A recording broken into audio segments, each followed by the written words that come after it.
In this series of videos, the Holy Bible will be challenging over 80 of Joseph Smith's teachings. It will challenge even the most controversial teachings, like the need for modern-day temples, polygamy, blacks, and the priesthood, and even his teachings on salvation versus exaltation. Here to conduct these challenges is the Mormon Man. He's everywhere! He's everywhere!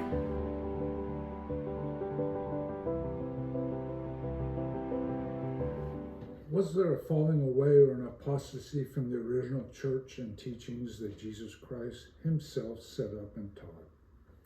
Welcome to the Mormon Man channel. I am Kendall, the Mormon Man. In this video, we are going to prove or disprove, using only the King James Version of the Holy Bible, Joseph Smith's claim that there had to be an apostasy or a falling away from the original church that Jesus Christ established on the earth when he was here. In this series of videos, I am going to challenge 83 of Joseph Smith's teachings that he set up in the name of restoring the fullness of the gospel of Jesus Christ.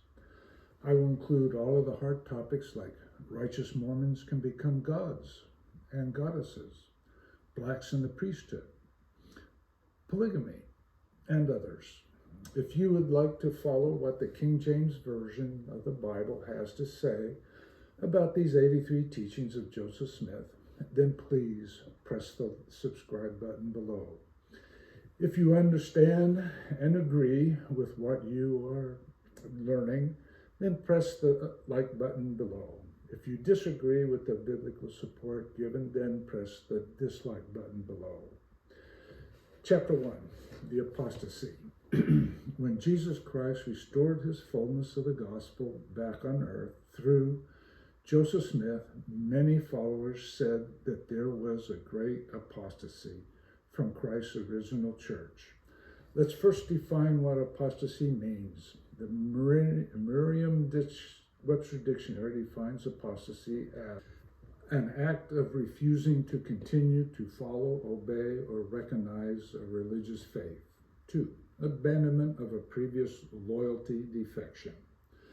Actually, I'm going to try and debunk the claim that there was a great apostasy from the original church of Jesus Christ. It is the Apostle Paul that teaches that there was a falling away from Christ's church. In 2 Thessalonians chapter 2, Paul teaches,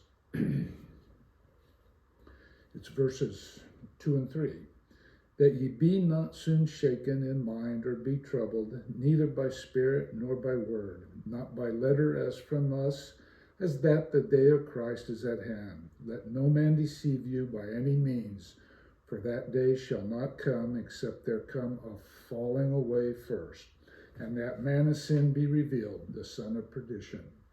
This falling away was to be from the original church organization, its doctrines, its teachings, and the priesthood authority.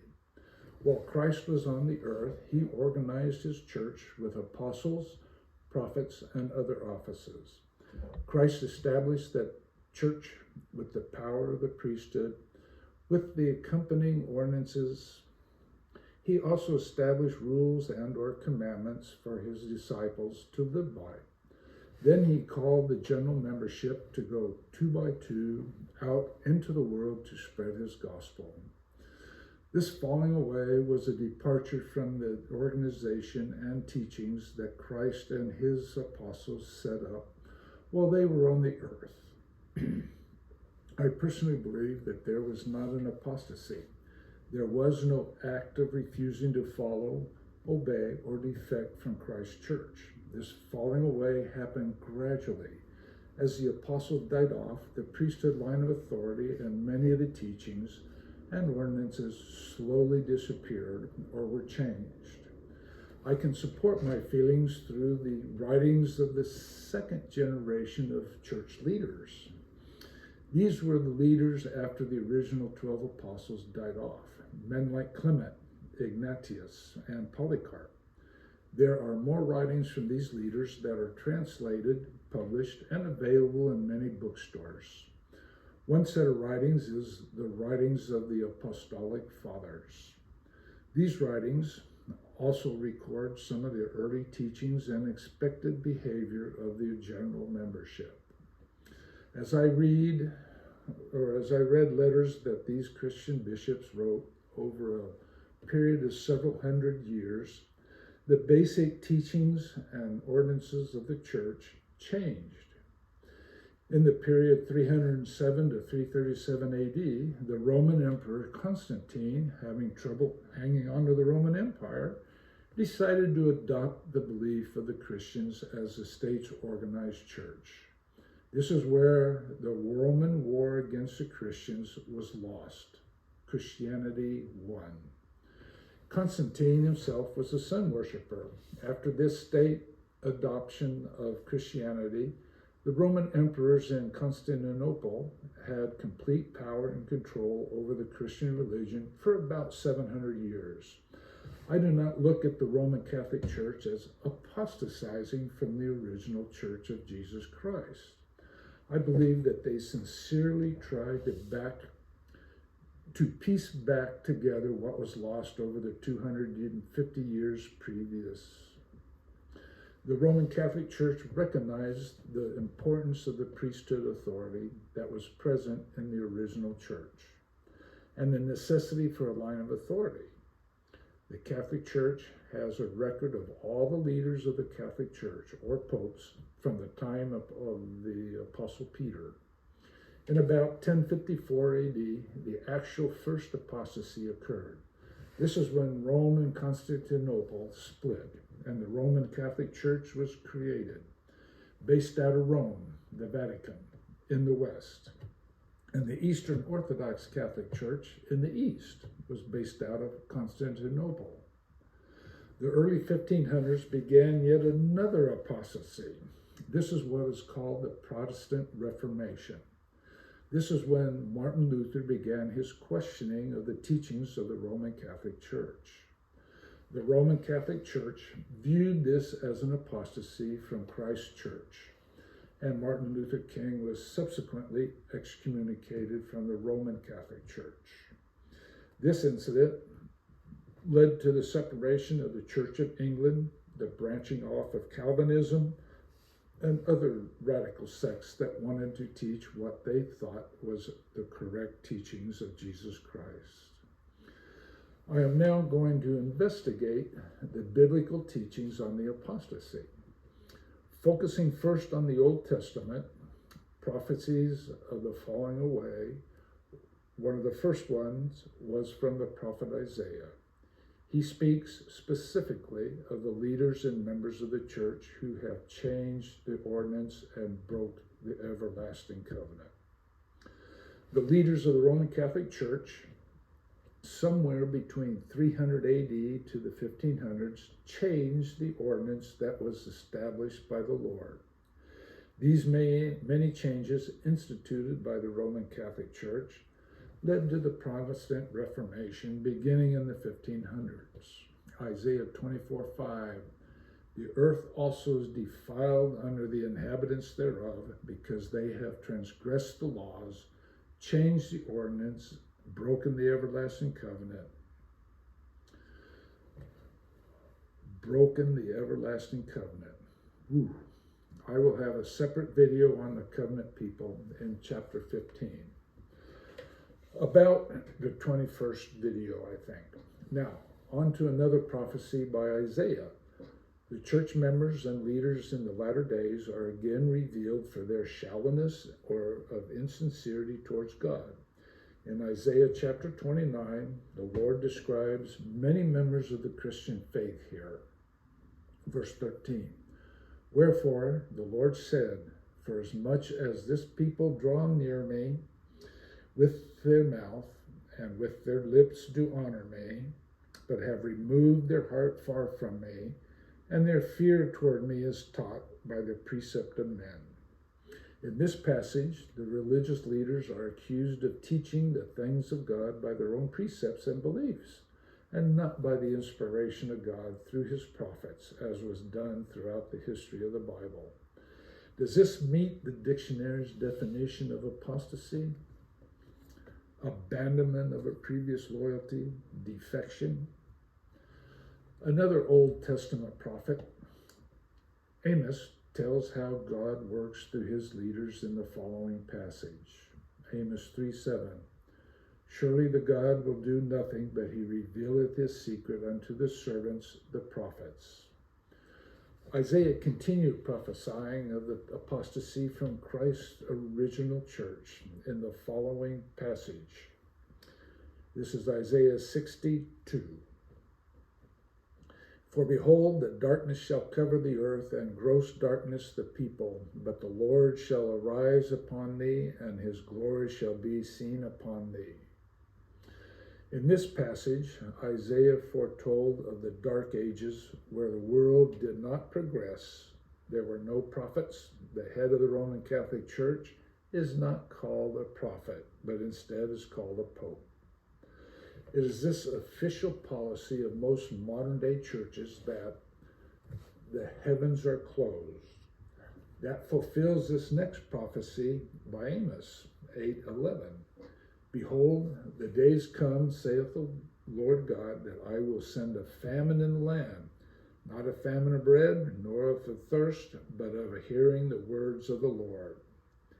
Here we have 4 prophecies from Isaiah and Amos on the falling away, from the teachings of the ordinances and from the modern revelation. Now, let's go to the New Testament and see what it has to say in reference to the falling away. The Apostle Paul was very aware of the upcoming falling away from Christ's church. He preached to many of the different congregations about the falling away and continually warned of it. His clearest message was in the passage that we already discussed in 2 Thessalonians chapter 2, where he prophesied to them that the second coming of Christ cannot come except there be a falling away first. Paul then warned the Thessalonians that the mystery of that iniquity of the falling away was already working before the death of the apostles. Here in 2 Thessalonians 2:7, for the mystery of iniquity doth already work. Only he who now letteth will let until he be taken out of the way. Paul also warned the saints, Acts 20:29 to 31. For I know this, that after my departing shall grievous wolves enter in among you, not sparing the flock. Also of your own selves shall men arise, speaking perverse things, to draw away disciples after them. Therefore, watch and remember that by the space of 3 years I cease not to warn every one night and day with tears. The falling away again, was this warning about the leaders of the church teaching false doctrines? Paul talked to the current membership in Corinth, where he acknowledges that there are already divisions among the leaders and membership of the church. 1 Corinthians 11:18 and 19. For first of all, when ye come together in the church, I hear that there be divisions among you, and I partly believe it. For there must be also heresies among you, that they which are proved may be manifest among you. Paul wrote Titus, who was in Crete, of the membership who professed that they knew God, but in works they denied him, being abominable and disobedient. Titus 1, verse 15 and 16. Unto the pure all things are pure, but unto them that are defiled and believing is nothing pure. But even their mind and conscience is defiled. They profess that they know God, but in works they deny him, being abominable and disobedient unto the very good work, reprobate. The last warning of apostasy by Paul was to the saints in Galatia. Paul was surprised that they were so soon removed to pervert the ways of Christ. This is 6 and 7. Galatians 1:6-7. I marvel that ye are so soon removed from him that called you into the grace of Christ unto another gospel, which is not another, but there be some that trouble you and would pervert the gospel of Christ. In Paul's letter to the Apostle Timothy, Paul actually prophesied what is more than just a falling away. This could actually be an apostasy. Paul actually speaks of this on 3 different occasions. The first was talking about the apostasy from the original church of Jesus Christ. 2 Timothy chapter 3, 1 through 7. This know also that in the last days perilous times shall come. For men shall be lovers of their own selves, covetous, boasters, proud, blasphemers, disobedient to parents, unthankful, unholy, without natural affection, truce breakers, false accusers, incontinent, fierce, despisers of those that are good, traitors, heady, high-minded, lovers of pleasures more than lovers of God, having a form of godliness, but denying the power thereof. From such turn away, for of this sort are they which creep into houses and lead captive silly women laden with sins, led away with diverse lusts, ever learning and never able to come to the knowledge of the truth. Paul continues with the prophecies of the apostasy. 2 Timothy 4, verse 3 and 4. For the time will come when they will not endure sound doctrine, but after their own lust shall they heap to themselves teachers, having itching ears, and they shall turn away from the truth and shall be turned unto fables. Another time in the book of Timothy was with the Apostle Paul. Timothy was experiencing similar problems with the leaders and the membership of the church. The membership that was established in Asia had already turned away from him. 2 Timothy 1:15. This thou knowest, that all they which are in Asia be turned away from me, of who are Pelagius and Hermogenes. Pardon my pronunciation. But we find them correcting some of the leaders of the saints. In 1 Timothy 1:6 and 7. From which some having swerved have served aside unto vain janglings, desiring to be teachers of the law, understanding neither what they say nor wherever they affirm. An example of these particular leaders taught is the resurrection was already past in 2 Timothy 2:16 and 18. But shun profane and vain babblings, for they will increase unto more ungodliness, and their word will eat as doth a canker, of whom is Hymenaeus and Philetus, who concerning the truth have erred, saying that the resurrection is past already, and overthrow the faith of some. A very interesting perception in Timothy. Paul reveals that not only did he know of and also prophesy of apostasy, he also understood the restoration of the gospel in the latter times. Knowing that after the apostasy and the dark ages, the fullness of the gospel would exist, he prophesies that in those latter times, some will also depart from the faith, giving heed to the doctrines of devils. This is 1 Timothy 4:1. Now the Spirit speaketh expressly that in the latter times some shall depart from the faith, giving heed to seducing spirits and doctrines of devils. Jesus Christ even had a few words to say about the apostasy. Matthew 24:5. For many shall come in my name, saying, I am Christ, and shall deceive many. Again, Matthew 24:24.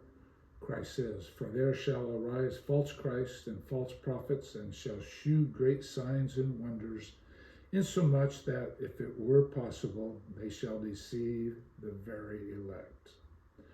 Could Jesus Christ be warning the Christians about the Mormon church here? We're about the only church that professes that Jesus Christ is physically leading our church. And he's doing that through living prophets. We believe that our living prophet, Russell M. Nelford, Nelson actually talks face to face with Jesus Christ. We believe that our apostles received direct revelation from Jesus Christ. We know that the heavens are once again open. So, to see if Joseph Smith was perverting the gospel of Christ with his new or old 83 doctrines and teachings, I have set up the biblical support chart. This biblical support chart is the section that will list whether or not the teachings of Joseph Smith will have some kind of support from the Bible. It is important to note that not all religious sects will interpret the listed passages the same way Joseph Smith interpreted them. What is important is that in the passages listed, do they talk about what Joseph Smith taught? Or could they support in basic English Joseph Smith's teachings? For this particular chapter and video on the apostasy, I believe that the Bible definitely comments on the potential of an apostasy in both the Old and the New Testaments. The biblical support chart. First, is the following topic supported in the Bible? Yes or no? Does the Old Testament support Joseph Smith's teachings on the apostasy? Here are 4 passages that support this.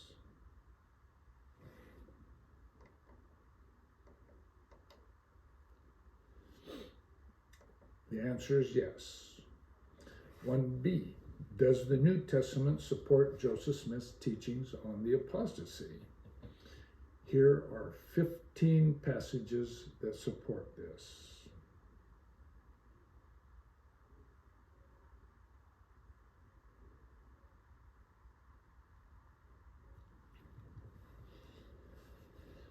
The answer is yes. Thank you for staying tuned in with me. If you somewhat agree that there is biblical support for falling away, please press the like button below. My next video will be on the restoration of the original Church of Jesus Christ. Here is an outline of the 83 challenges to Joseph Smith's teachings. Okay. Please press the subscribe button to stay in touch with my next 26 videos that will biblically challenge Joseph Smith's teachings. May our Heavenly Father bless you until we meet again. Thank you. Bye-bye.